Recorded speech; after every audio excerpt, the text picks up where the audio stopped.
everyone, and welcome to Spill the Art Tea. Josh, just for you, I came in with all the energy. How are you today? I'm doing well. How about you, Eamon? How's your Uh, week been? oh, very good, very good. It was all superb. How about you? What were you up to?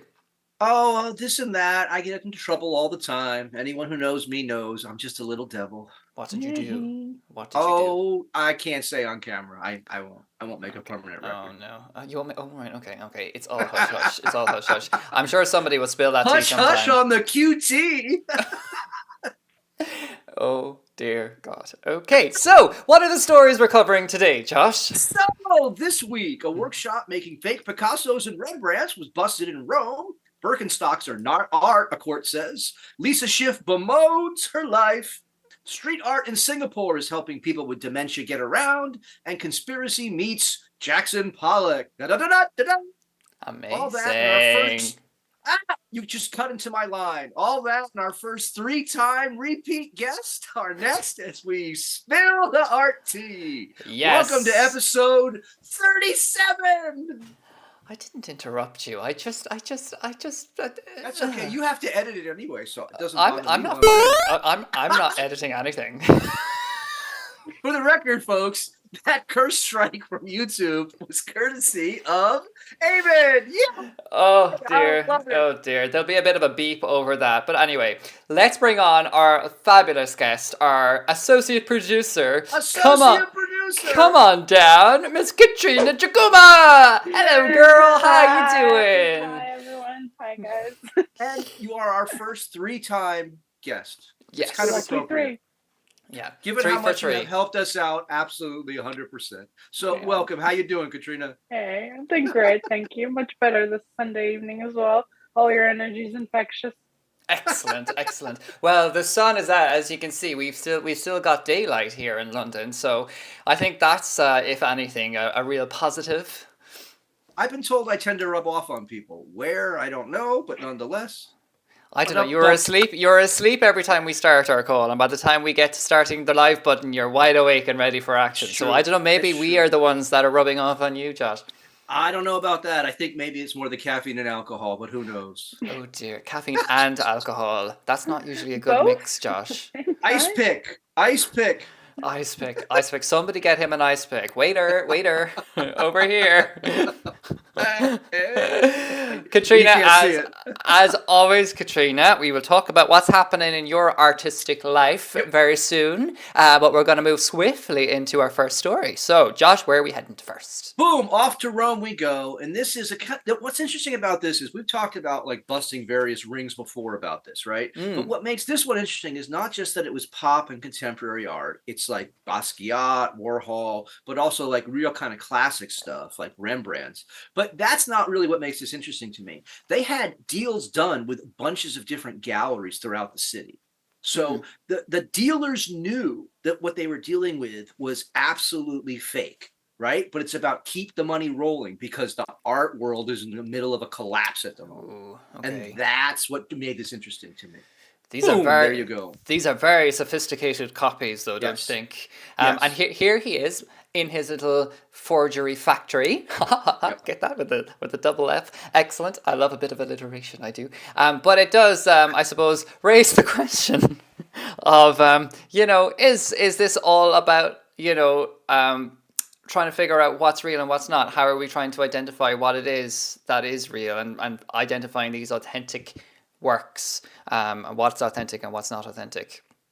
Well, it certainly puts an interesting spin on the issue of like human versus AI, as we often talk Yes. about, because Do some we? humans are good enough. Well, I can't imagine us ever talking about that. But some humans are good enough at copying others, right? That I mean, and some art systems, the Chinese art system, for example, is known. That's how you actually get into the academies to be able to show that you can do this, right? Yeah. So but it's what happens afterwards. It's the way in which this stuff enters the art market, the way in which the money is allowed to flow, that people know they're doing this and they make it happen. That to But me is what makes this kind of strange. Where are you, Katrina? I mean, it's all kind of crazy. I'm thinking, is it known how long was it going on for until Yeah. anybody noticed? For how Yeah, long? it's going on for multiple years at the very least. I mean, there were Okay. 71 pieces. They had 71 pieces that they took when Okay. they did the Carbonari broke in, right? So Yeah. just multiply it out, and we're talking hundreds of pieces guaranteed. Yeah. I'm so naive. I feel like, I'm like a bit overwhelmed with like the fact that it was going on to begin with. But obviously, people have to make money, and people will make money in whatever way they can. Literally. But I'm also thinking, how did this get discovered? Did somebody get pissed off? Did a deal fall through? Because surely, if all these people know who were like reselling it, it's not just one person who knew. It was a whole system that was set up and worked. Typically, the firewall is at the dealer level. But the dealers, if they know at all, because sometimes it's introduced into the system through galleries, through the auction system, and people aren't aware. This was a case where absolutely it was known, and it was at least several different galleries that were putting this stuff out. So that's where the kind of firewall is. Because if a dealer gives you a certificate of authenticity and is vouching for this, whatever this piece is, you accept it, right? Like it's not, the system is designed for, it's kind of like the way the web works. Like I can invade someone's computer by bypassing the credential. The credential here is, oh, I'm a real person in the art world. You can trust me. Yeah. It's so sad.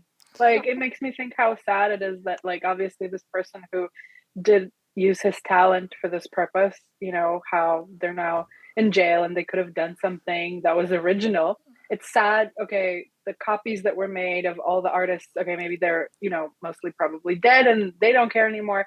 But it's sad that like their image is getting perpetuated in like this fake way, that all these people own these pieces now who might not know, probably don't know, right? I mean, you think, well, but some might the whole know. point. Just that's like once it goes from one dealer to another, that's where it kind of it's like washing money, right? Like at that point, you've washed it through, and then unless you're clued into it, it's into the system and gone. I mean, but fakes are that all this is about catering to the high end, and that people want to pretend to be the high end, right? So whether we're talking Louis Vuitton, Gucci, like you name it, it's a $1 trillion business probably at the point in terms of the amount of fake that's are out there in different levels. Because humans they're a social species that has to send signals, right? And so this is how people send signals. Well, the main thing I have money. The main thing I'm getting out of this is that coming up next time on Crime Scene Investigate, Katrina Tracuma is investigating how much of the art market is actually fake. There you go. And that's that tea spilled. So speaking of design and fashion, the nice segue here is right, real and fake, and what counts as authentic art. Everybody knows Birkenstocks, I think, right? They're kind of an iconic sandal at this point. They're actually originally started in Northern California. Now their main office, apparently, at least in Europe, is in Germany, which is where they filed a lawsuit because they have 3 different companies that are selling what look essentially like Birkenstocks, but under different names, right? And so they're like, this is trademark infringement. We make original art, and so we want you to declare us as artwork that can't be copied in any kind of way without licensing. And a German court said, no, sorry, sandals have kind of been around before you, so not going to happen. Oh dear. I mean, firstly, they're Jesus sandals. Like, I mean, that's what they are. Secondly, where do we draw the line between functionality design and fine art? And like, where is that? Where? Is a Birkin bag an artwork? It's certainly a collectible, right? A Birkin, an original Birkin, will go for what, 300,000 easy. What? And there are people that have dozens and dozens. There are people that have dozens and dozens, and the whole people are mad. That's outrageous. In a place like London and New York, this is what matters in certain societal circles. I'm not saying that come on. I could take 2 shits about. I saw you 2 weeks ago on Instagram in a picture in a bar with your Birkin right beside your little pick, your pink tip or your ice pick. So it was definitely you because it was beside an ice pick. Not that I know what that looks like. What the fuck is a pig tip? What am I, a dog? No, thankfully that's what you thought. That's what I thought I was thinking. But yes. Another one. Too much pre-workout today. No pre-workout today. So well, like I take some pre-workout. So I think there was a comment I saw on this because I went into a bit of a social media frenzy with this, and they were like talking about, Marcel Duchamp's urinal. Yes. putting it into the gallery, and that kind of came up quite a bit. And they were like, so you classify this as art, but not as sandal that's made from like proper industrial design, or otherwise. But art gets classified as art in a context, right? That's the thing, that you take that, you put it upside down, you put our mutt on it, and because you have changed the context in which you're seeing it, but also the perspective of seeing it all together. Yeah. That's the thing about what people don't often get about found art, found object art, is yes, you're finding something that's pre-made, but you're then taking it and twisting in some kind of way the perspective in which it's being perceived, right? Yeah, and so definitely. But sandals, no. I mean, yeah, it's a tall order, the whole fine art. Although with that said, like Air Jordans, like original Air Jordans will go for like tens of thousands serious of dollars. money. There's a whole collecting culture No, around of course. those shoes. No, people can spend as much money on whatever, but there are one-offs that artists have done. Art, but there are one-offs that artists have done with shoe companies, right? So it's like a one-of-one Nike shoe that an artist collaborated on. Okay. Is that an artwork? Well, yeah, because it's one-of-one, right? So there's somewhere between one-of-one and the template of like the platonic idea of a sandal. Somewhere in there lies the separation between what we call art and what becomes a commercial. But I think, I'm sorry that I put even more ideas in. I'm not sorry. But if you put in, like, think about it. So I remember way back when I was studying contemporary art practice, and we were talking about like Bauhaus furniture design. And like, you know, there weren't one-off pieces. There was maybe like a limited amount of those pieces, but they would have been considered art pieces. That's the art craft divide. That's a whole other part of this conversation, right? Because if you're making craft work, it's not considered art in the same way by the high art people, right? That's where someone like Judd breaks in and says, well, I'm going to work with only wood. I'm going to work with something that you see as a material that doesn't qualify. And I'm going to make things that look like something you can get at IKEA. But I made it all by hand, and it's a one-of-one. And so I just feel like this whole dispute of copyright, the terminology of fine art, I feel like, I don't know, whoever put together that like whole paperwork package to go in and, you know, have this court case, why didn't, if they just use the word design, you can patent design, just patent the design of the Birkenstocks. Similarly, how we can have this dispute about fine art versus craft and the design of these Bauhaus chairs or other chairs. It's not like it hasn't been done before. Like there are chair designs that are patented, and it doesn't matter that thousands were made of them or whatever. But that's why they can't. But that's why they can't, because the Jesus sandal goes back to Jesus. Or does it? Or does it? Maybe he likes flip-flops. Who's to say? Who is to say? So anyway. So speaking of the lifestyles, that one's dumped. But speaking of the lifestyles of the rich, the famous, the high art world, and how low they fall. Yes. Oh dear. Here we go. Katrina, do you know what a Ponzi scheme is? Yes, it was this guy Ponzi, wasn't he? And whatever his name was, right? He was the first one to run like the biggest scheme. You pay off the past people by getting into new fools, and you keep that running. So Lisa Schiff was a huge art dealer in New York. She was well known. She was friends with the rich and the famous. People would sell, people would consign millions and millions. And guess what happened? Lisa Schiff ran a huge Ponzi scheme. And sadly, now she's bemoaning the fact that she hated all of it. She hated the private jets, don't you? She hated the lavish dinners, such a pain. She hated having to go back and forth between New York and London and Los Angeles. And she just hated her jet set life. Oh my God, boo frickin' who? She just couldn't get out of it. She just couldn't get out of it. And obviously, I don't know this lady. I don't really particularly care about this lady. But again, it's emblematic of a certain kind of person at the high end. You always ask these good questions. Who is making these decisions? This is the kind of person that's making these decisions for you, right? That underneath all of the bravura and all of the money is nothing.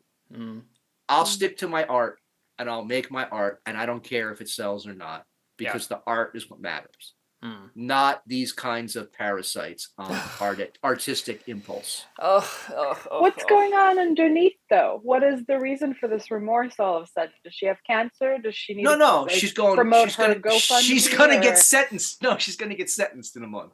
And that's why she's okay. There we go. I mean, this, obviously there has to So be she's a not reason. sad that she isn't able to go on her ski jet anymore. She just wants a lighter, And she still has enough pull to have a profile of her run in the New York Times about bemoaning her life.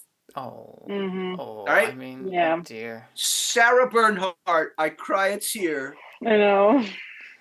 I have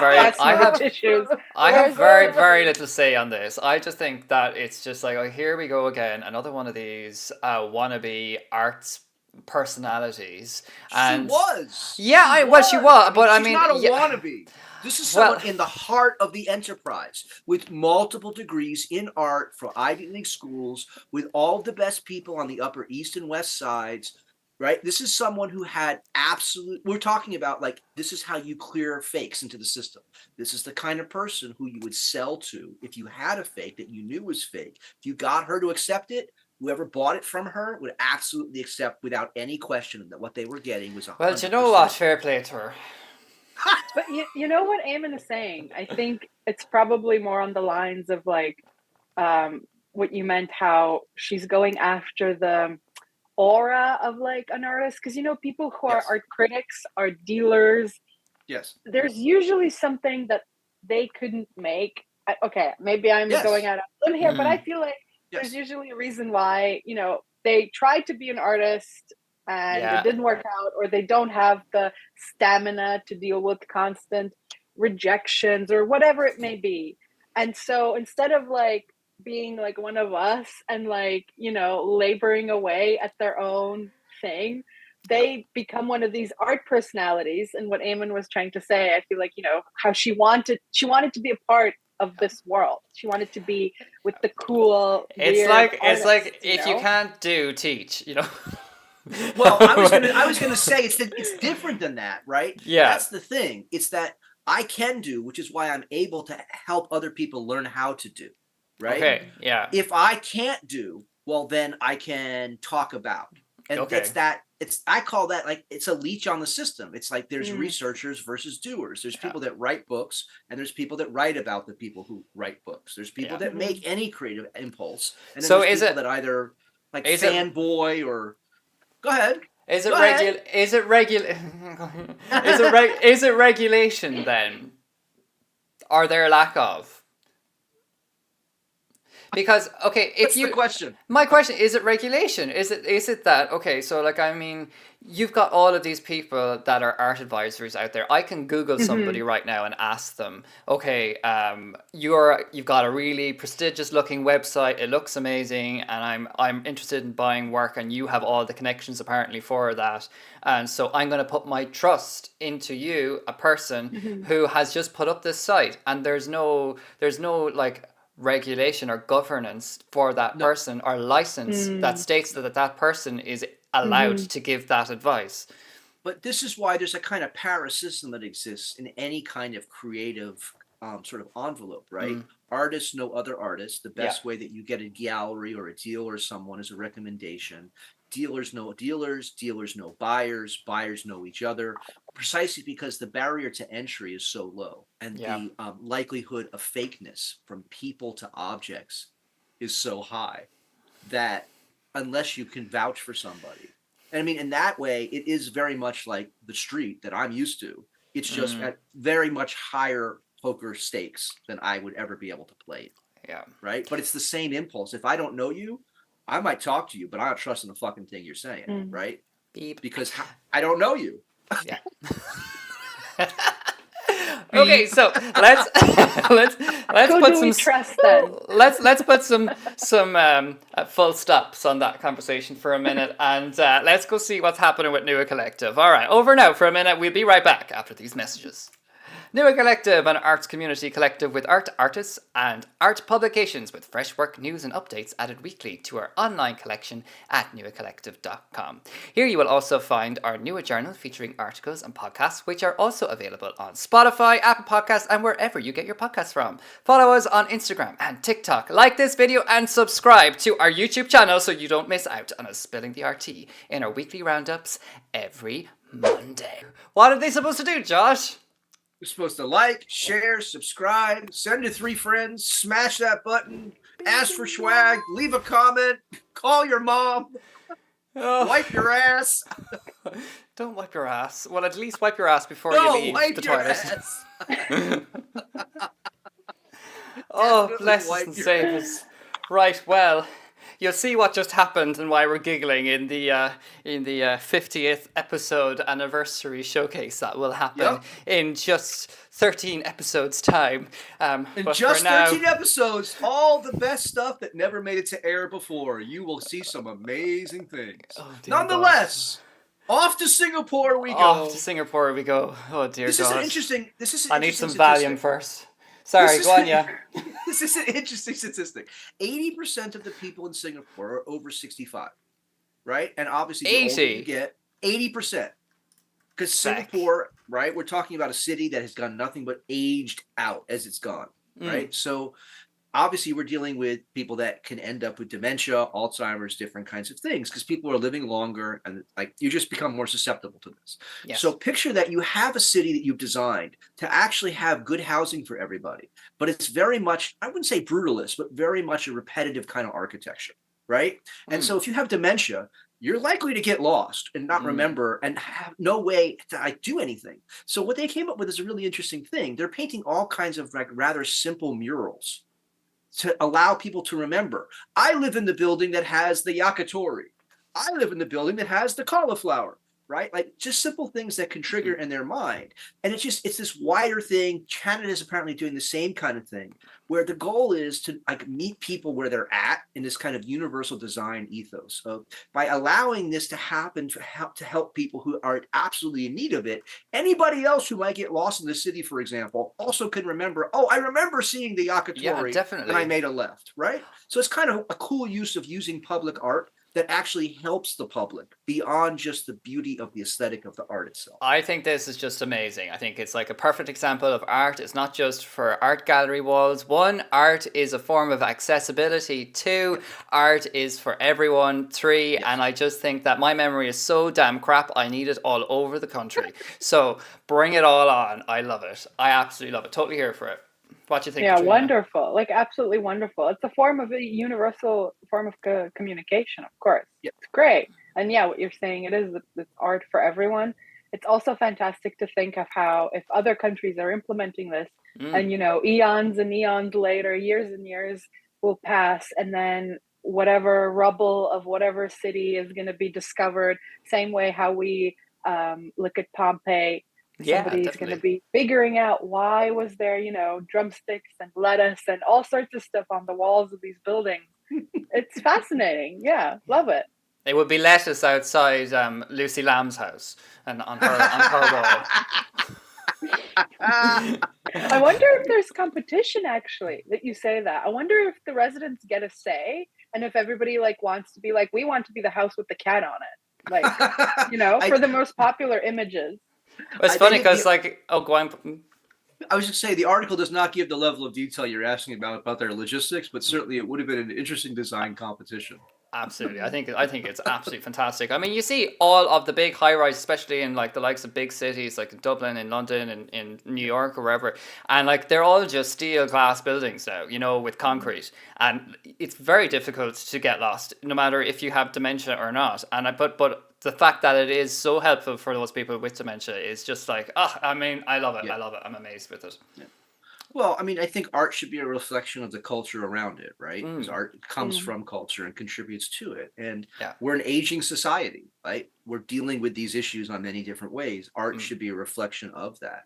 And that doesn't necessarily mean portraits of aged people. It means that literally the art around us represents what we're dealing with as a society. Yeah. That's the street art is, right? Yeah. And it's That's also like friendly for like the kids yes. in the neighborhoods, I presume. And even if you're traveling abroad, Yeah. you can remember where your Airbnb is like easier. Well, that's the thing behind universal design. Something Mhm. like a curb brake is designed for people in wheelchairs, but it also helps Mhm. people with strollers. It helps people who have problems with their knees and don't want to have to try to lift it over the curb. It ends Mhm. up helping many more people because you're kind of Yeah. designing for Fabulous. everybody.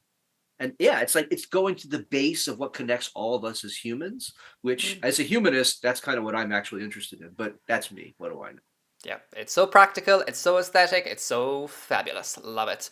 Right. So, moving on now to So off something a to little different. Cold War New York, maybe. I guess I don't even know where to talk about this because this is Jackson Pollock. Everyone's, I think, aware of Pollock's drip paintings. Yes. And they're now saying, well, perhaps there are hidden codes and messages inside of those drip paintings. On the other hand, there's this other phenomenon that's called pareidolia. And you probably had this experience where you're staring at something that seems random and then you see a face.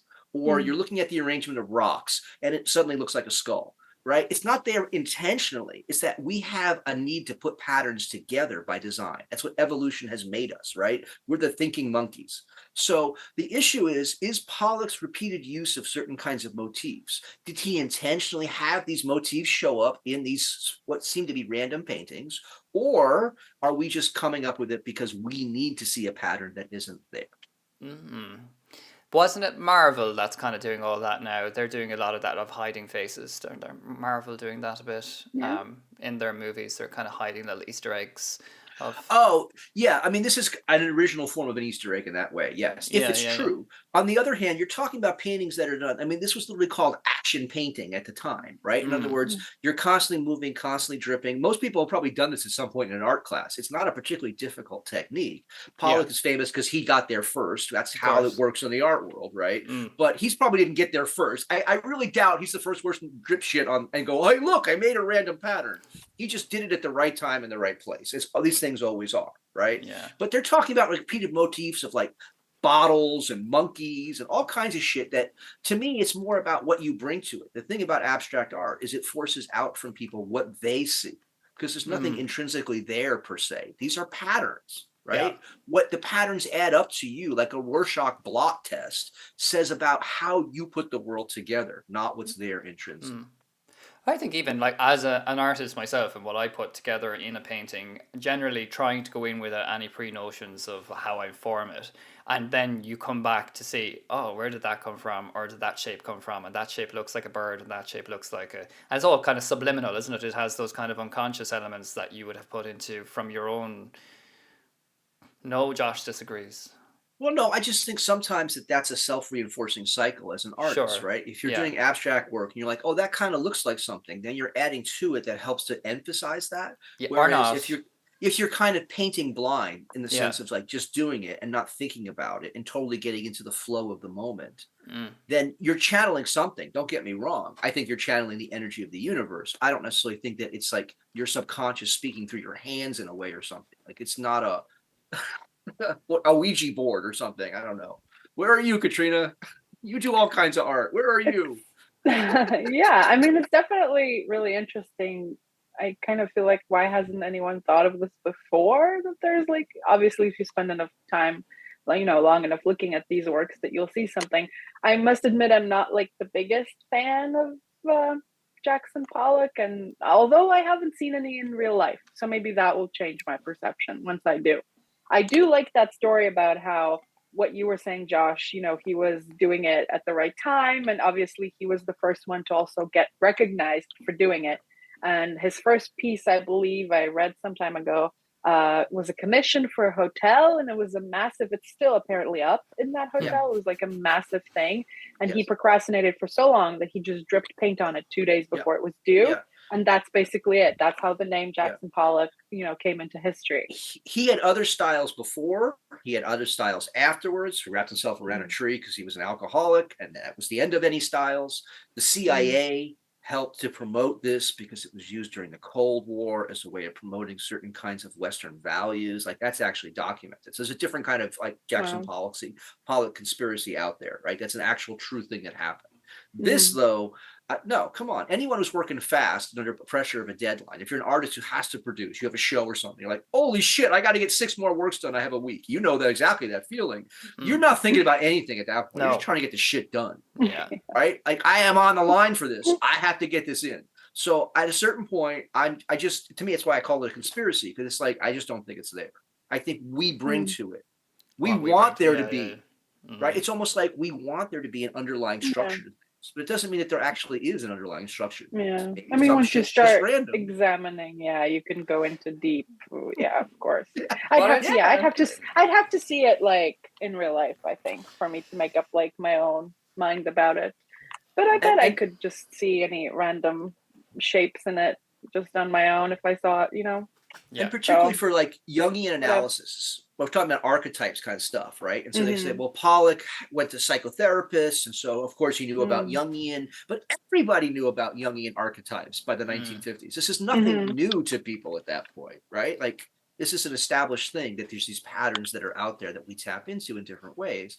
And whether it's because you're channeling the energy of the universe or just culture gives it to us, stuff gets passed forward. But right? also, stuff repeats. If you're conscious of the Jungian theories and what potentially could pop up if that's what you're thinking about, then and that if Pollock was conscious of that while he was making the artwork, then it's going to, whether consciously or not, going to be part of his whatever he delivers, whatever he paints. And it's like, you can suppress it as much as you like, but it's still going to pop up if you think that it's going to be informing your work. I'll just point out that the period of these drip paintings was only a couple of years because he got bored with it, as most people do, because it borders the line. We're talking about art versus craft. This is where art versus decorative painting comes into play, because how many people now use drip painting as part of the frames they do for their own houses? And, right? It's become part of the panoply of like skills that people learn, like the soft art skills, I think about that people pick up along the way. Ooh. And good to you. You want to be a hobby artist? Go ahead. I'm not here to tell you what to do, right? But like certain kinds of techniques are now so used so many places. They're so cliche that he himself got bored with it, and there's a reason why. That's almost as bad as saying that your food is just, presented in a very kind of rustic way on your plate. It's not done in a fine dining way. It's very rustic. But even that, people know how to plate things in a fine dining way now, right? I've had people be serving me in their homes, and they're trying to plate it like they're at the French Laundry. It's like, just put the food on the plate, dude. I just want to eat. Okay, moving swiftly along. I'm getting hungry. I make all of those efforts when I'm serving food. So if you want to come dine with me and get a really beautifully presented meal, do come to my house. And if you want to get served slosh, go to Josh. Slosh. That's an open invite to Eamon's place, and definitely not an open invite to mine. Just for anybody, anyone who's hearing this, listening to this, there's no invite for you here. But absolutely, go to London. 100%. Just give me a little email first at hello@newacollective.com so I know what to make. And if you have any dietary restrictions, make that clear too.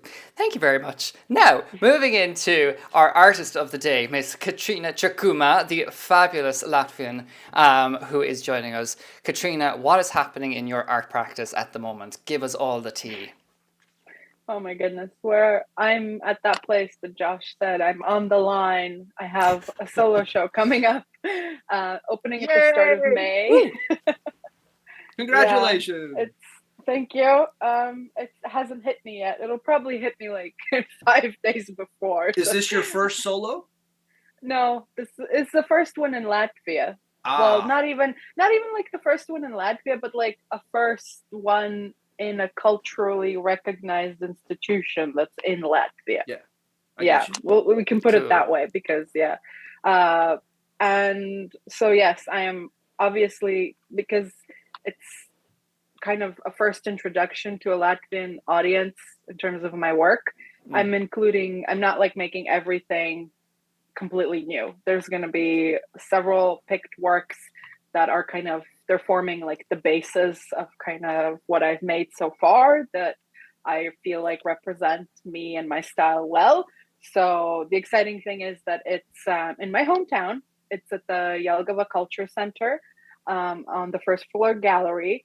It's quite a big space.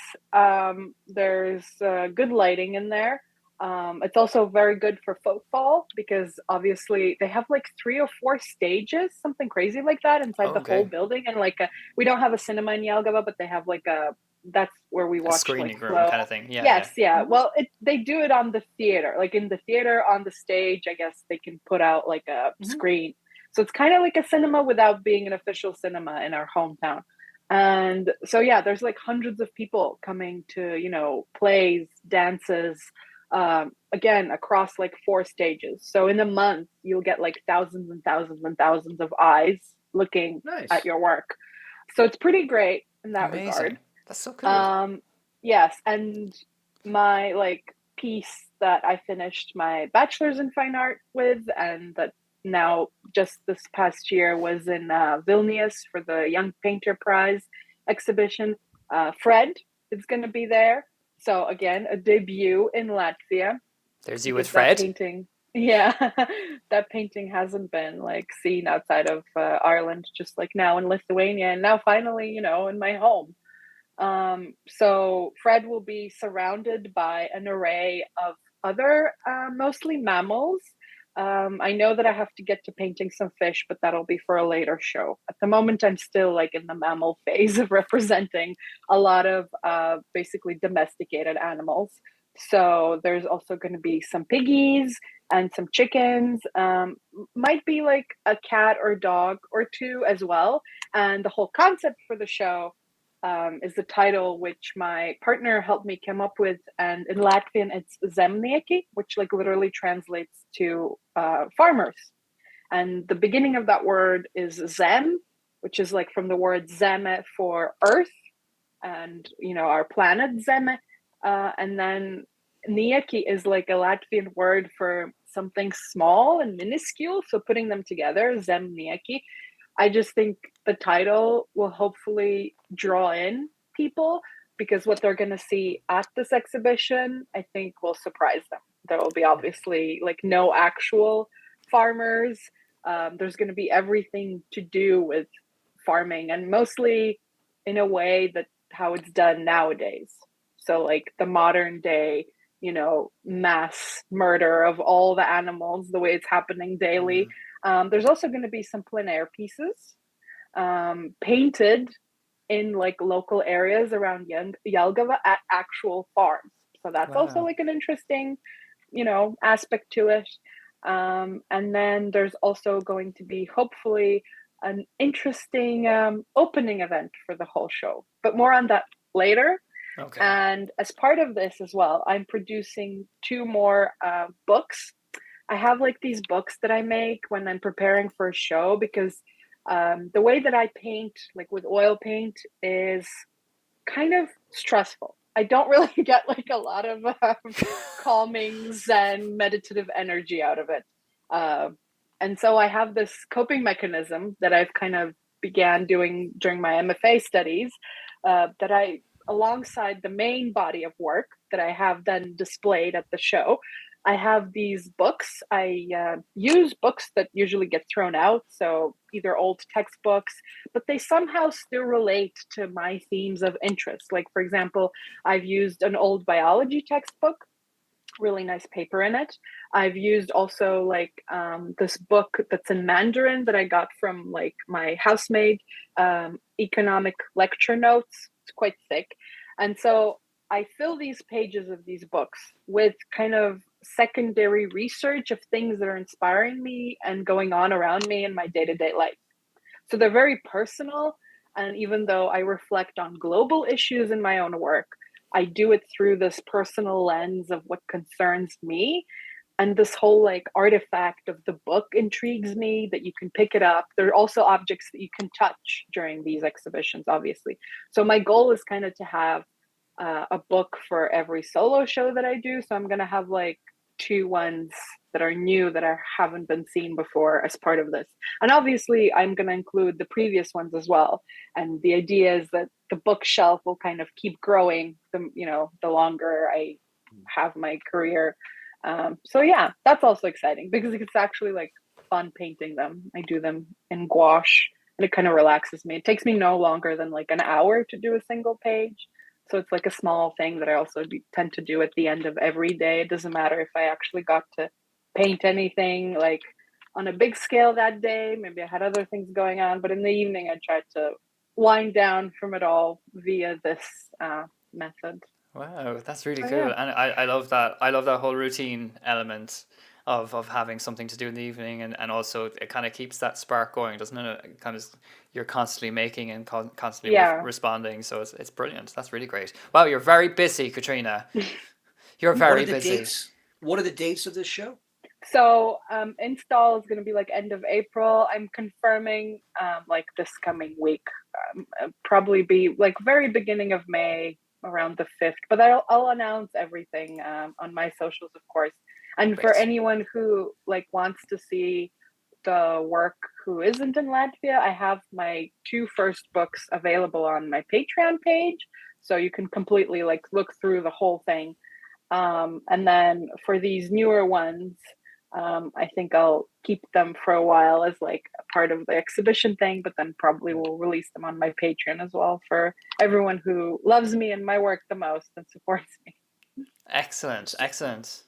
Definitely an interesting way of archiving, because typically it's like the pieces that go into it in different ways, but this is literally kind of tracking what your thought process is through a project, and then being able to use it on Patreon as well as a smart way of reprocessing the work process into something that people can absorb as well. Yeah, no, definitely. Katrina, make sure that you tell us exactly where we can get your stuff. How can we find out more about you? Yes. So you can find me on my website, which is just my name, katrinatracuma.com, I believe. And then everywhere on my socials, I'm like, I know. Everywhere on my socials, Eamon, you have the tag just down there. It's the same everywhere. It's the same. Yeah. I always when I'm looking for your name, I always think it's A Kiss for Art, where it's yes. Yes. It was part. I used to have like a blog back when I was a teenager that was actually called that. So it's stuck with me for. It's really cute. It's really cute. But also it's very much what you do. You know, you're always evoking your passion and your drive and your love for art. So it's definitely, it connects nicely.